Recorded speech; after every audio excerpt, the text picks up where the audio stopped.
So this was the last slide that we were looking at in class right at the end.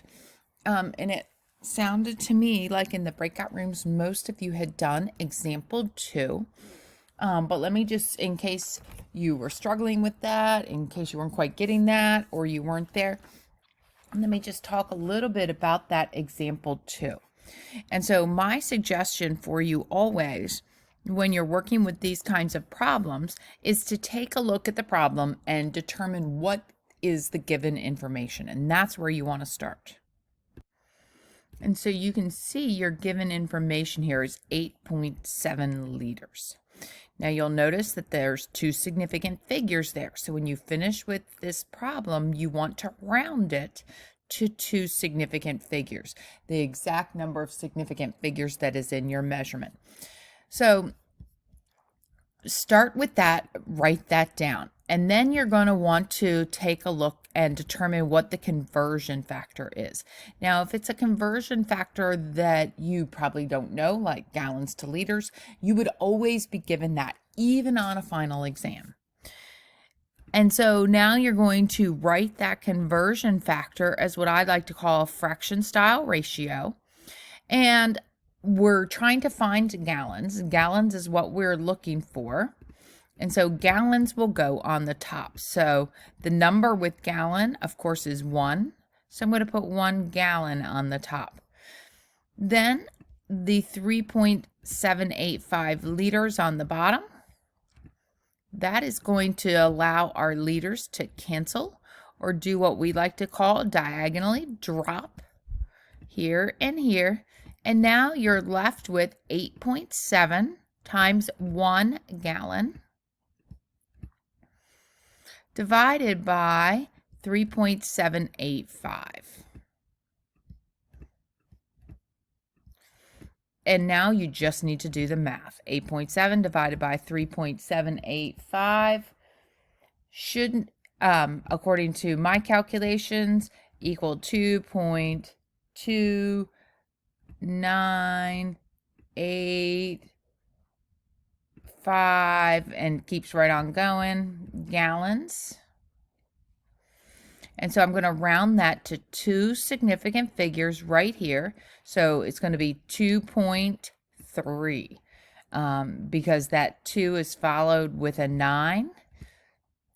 So I'm going to round that up to 2.3 gallons. And there is the answer for that first question, which I know most of you already did get. So let's take a look at this second question. Example 3, and these are the only 2 I'm going to do for you right here. Again, we're not expecting you to yet be proficient at doing these dimensional analysis. We're going to go over that again next Tuesday. This is an introduction to this process, and we'll continue to review it and refine your skills and make them better. But basically, you're always going to do the same thing. So we're looking at example 3. I'm going to be looking for my given information. So I've got 452 meters per second, and that's what I'm going to write down. So that's really a big important thing, and we'll be doing that all semester, looking for the given information and writing it down. Now I'm going to abbreviate seconds with an S. That is the official abbreviations for seconds. And now I'm going to try to figure out what I'm doing here. So I'm looking for units of miles per hour. And so it looks like I'm going to need to change these meters to miles, and I have a conversion factor for that. Like I said, you would be given those. And so I'm going to want miles per hour. So I'm going to put my miles here. That would give me miles per hour. I'm going to put my meters here. The numbers that go with miles and meters are 1 and 1,609. So I'm going to fill those in. I'm going to notice that my meters cancel out or diagonally drop. And now I've got miles per second, but I don't want miles per second. I want miles per hour. So I'm going to look next at my next conversion factor. My next conversion factor is hours to seconds. So I'm going to take a look at that one and see how to fill that one in. So seconds would need to cancel. I'm going to want hours on the bottom because that's what it tells me to find. And seconds can go here on the top. The number that goes with seconds is 3,600. And the number that goes with hours is 1. Notice that now my seconds are going to cancel and I'm left with miles per hour.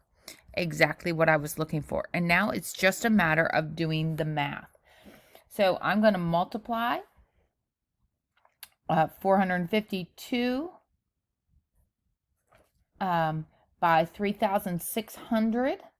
Then I'm going to divide by 1,609.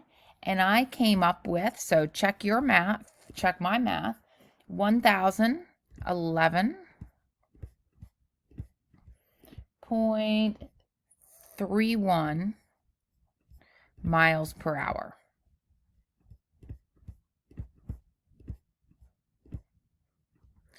All right, and so now I'm going to need to round that off. And I'm looking back at my original measurement, and I see I've got 3 significant figures. And so I'm going to round this to 1,010. There, now it's 3 significant figures. That 0 in between the 2 ones is significant, but the 0 at the end is not significant because I'm not putting a decimal place there, and that's going to be miles per hour. I know many of you said you weren't sure how to start that one, so that's how you start it. That's how you finish it. And you're going to be going on to practice some of these. We'll be practicing those next week. And before long, these are going to be like old hat. I hope this helps you.